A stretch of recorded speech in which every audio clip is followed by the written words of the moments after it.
Bienvenidos. Esto es Fuera de la Caja. Yo soy Macario Esquetino y le agradezco mucho que me escuche en esta séptima emisión de la serie de largo aliento para este 2025, en donde hemos estado tratando de pues, resumir un poco lo que habíamos platicado en años anteriores para tratar de explicar en dónde nos encontramos. Estábamos platicando en la ocasión anterior del libro de Fukuyama, Los orígenes del orden político, en donde él utiliza varias ideas que yo he estado aprovechando y que también han aprovechado otros. Ya le decía yo, Joe Henrich toma de lo que escribe Fukuyama esta idea de cómo hay un programa familiar de la Iglesia en Europa que permite la desaparición más acelerada de los clanes para dar lugar a familias nucleares en donde el individualismo resulta que puede florecer.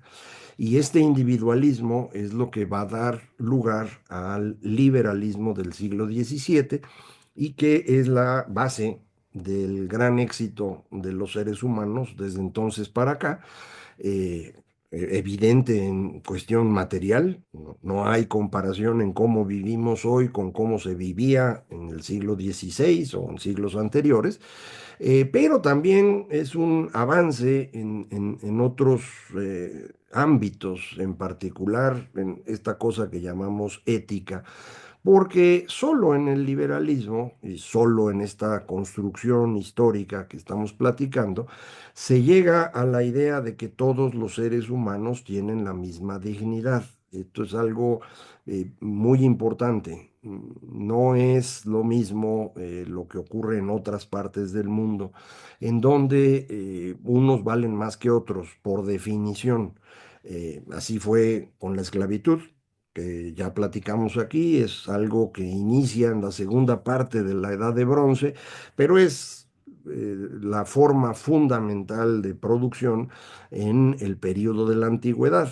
De ahí al señor Marx se le ocurrió decir pues, que esa es la primera etapa en el materialismo histórico, el esclavismo.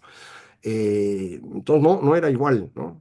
No todos valían lo mismo. Al día de hoy, en buena parte de los países musulmanes, las mujeres no valen lo mismo que los hombres. Y esto también ocurre en otras áreas, por ejemplo, en China. La política de un solo hijo provocó el asesinato masivo de niñas, puesto que nada más podían tener un hijo en una familia, preferían tener un hijo varón y mataban a las niñas. Y el resultado, además de la tragedia de estar matando a las niñas, es que hoy en día tiene usted una gran cantidad de hombres adultos en China que no pueden tener una pareja porque no hay. Es una desproporción entre hombres y mujeres que es absurda, pero lo que me interesa es insistir en esto. Solo en el liberalismo se llega a la conclusión de que la mejor forma de vivir es considerarnos todos con la misma dignidad. Pero de ahí se derivan las tres características que le mencionaba: democracia, el libre mercado y la ciencia. Solo cuando hay la misma dignidad de todos, todos tienen acceso o tienen derecho a tener acceso a el gobierno, al mercado y al conocimiento. Y esto, pues, es algo que cuesta trabajo hacer. Y acuérdense, no se hizo de un día para otro. El proceso tarda un buen rato. Es solo en el siglo XX cuando realmente empezamos a incorporar a todos. Hasta el siglo XX, acuérdese, las mujeres no podían votar.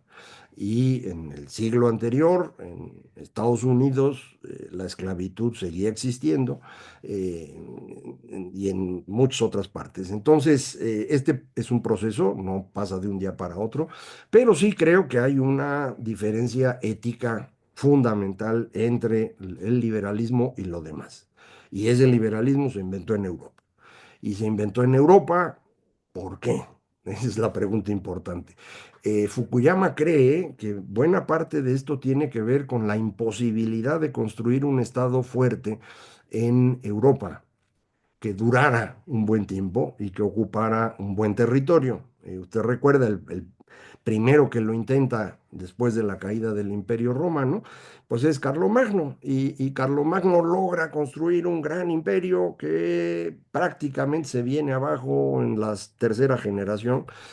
Su hijo Luis todavía más o menos controló todo y Luis fue el que heredó en tres hermanos, las tres cachitos, y ya se vino todo para abajo. Pero es muy difícil en Europa construir este estado que controle todo por cuestiones geográficas, orográficas, por las distintas culturas que se fueron desarrollando en el tiempo. Te recuerda, si uno utiliza la línea del Rin y el Danubio, al norte es donde encuentra usted pues, que se usaba mantequilla, que se toma cerveza, que etcétera, ¿no? Abajo del río es el territorio del vino y es el territorio del aceite de oliva. Y son culturas que se fueron haciendo de manera muy distinta. La parte de abajo tiene una gran presencia del Imperio Romano, hasta ahí llegó. Cruzaron el Danubio tantito, vieron que se iba a poner muy feo y mejor se regresaron para aprovechar la barrera natural. La parte de arriba, pues, está fundamentalmente poblada por pueblos celtas que fueron llegando en el tiempo y ahí es donde después van a estar llegando oleada tras oleada de estos pueblos de las estepas orientales. Entonces, son diferentes, ¿no? De entrada, hay culturas que se fueron construyendo de manera distinta, piensan diferente por cosa natural, pero además por las cuestiones geográficas no se pudo construir un estado que controlara todo. Y Fukuyama lo contrapone con el caso de China, en donde no toda China, sino el pedazo de China que está hecho alrededor del Yangtze,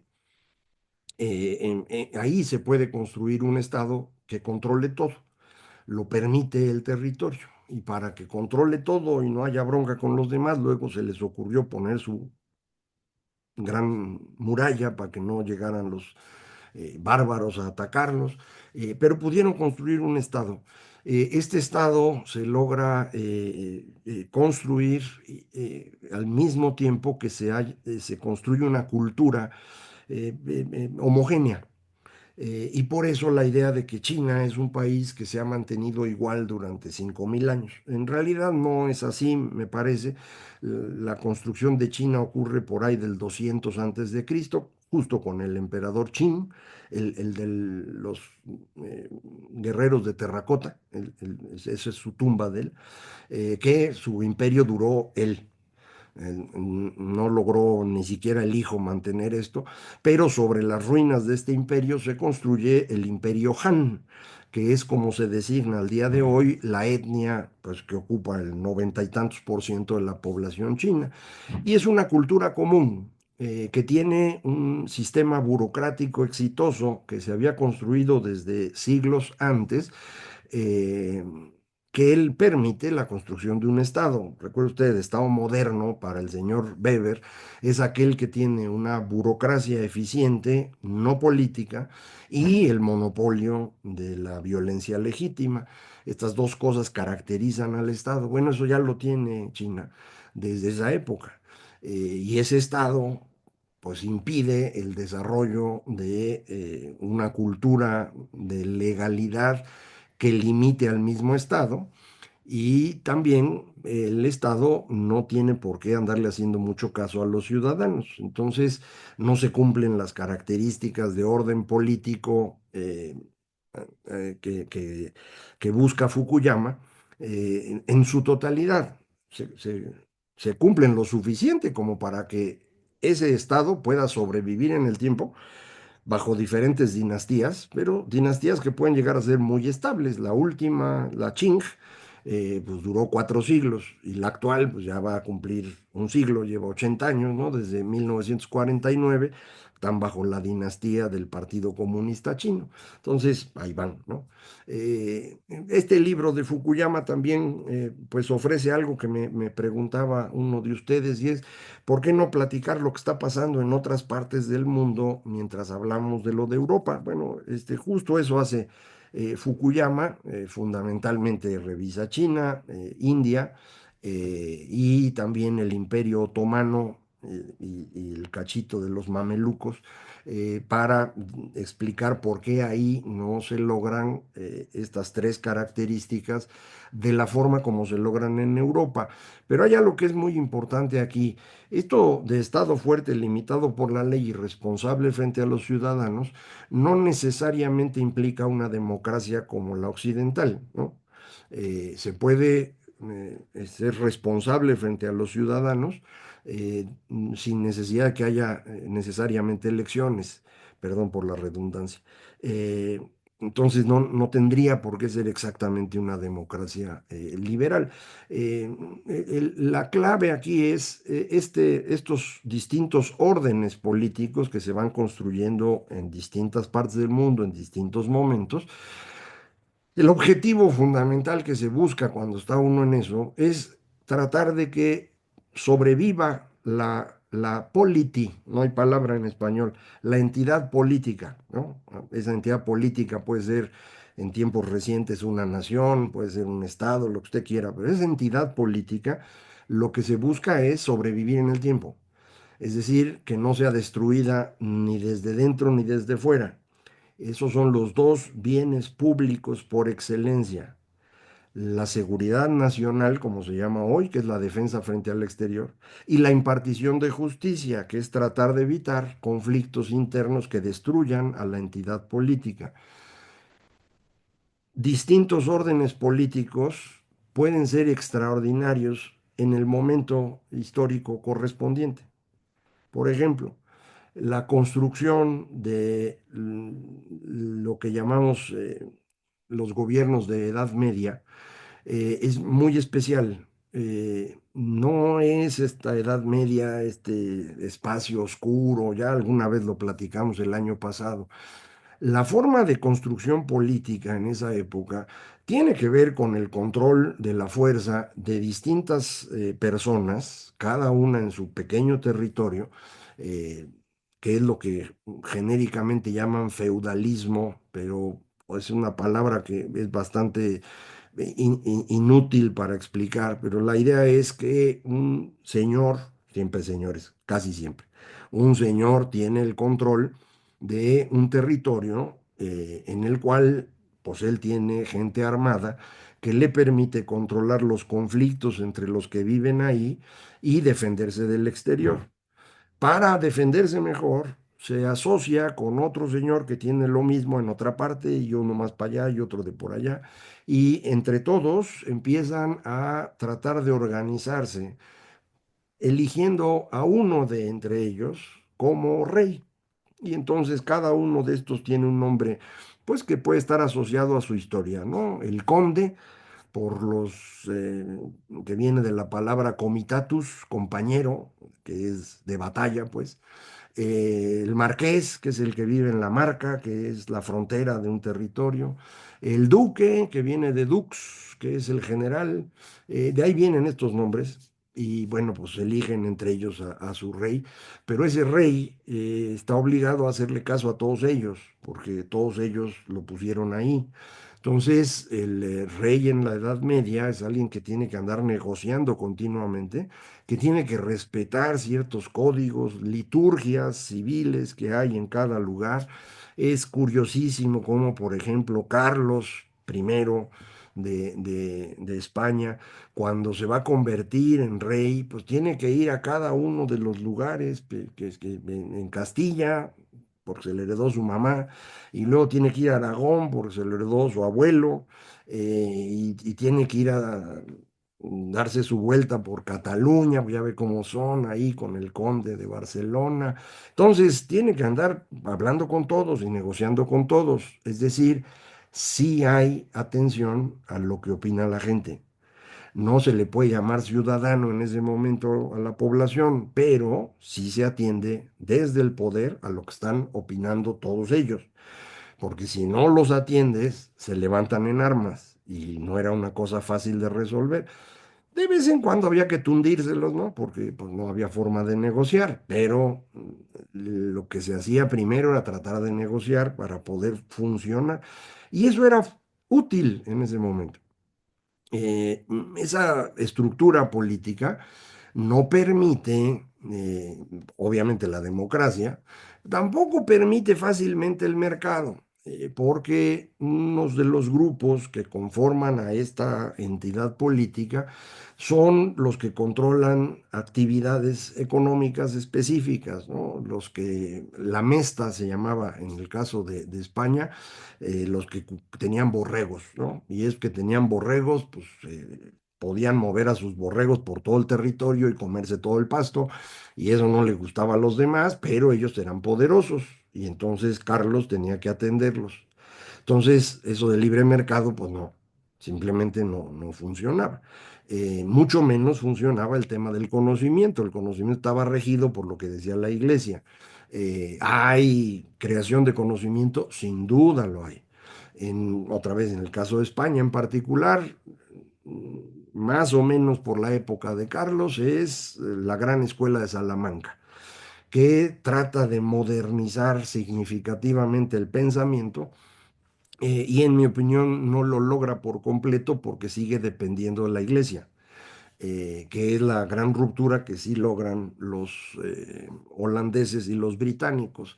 Esta es una discusión bien larga donde mucha gente se enoja porque dicen, no, no es cierto, la escuela de Salamanca fue lo máximo y no se lo quieren reconocer por la leyenda negra, es decir, porque franceses, británicos y holandeses inventaron un cuentazo de que los españoles eran malas personas para quitárselos de encima y poderlos reemplazar como el país más poderoso de Europa. Usted sabe, con Carlos, España y el imperio son el centro de Europa, son toda Europa, prácticamente. Francisco, el de Francia, y Enrique, el de Inglaterra, hay dos figuritas comparados con lo que es Carlos. Pero para cuando ya viene el deterioro de la familia Habsburgo en el siglo XVII, pues España se empieza a venir abajo.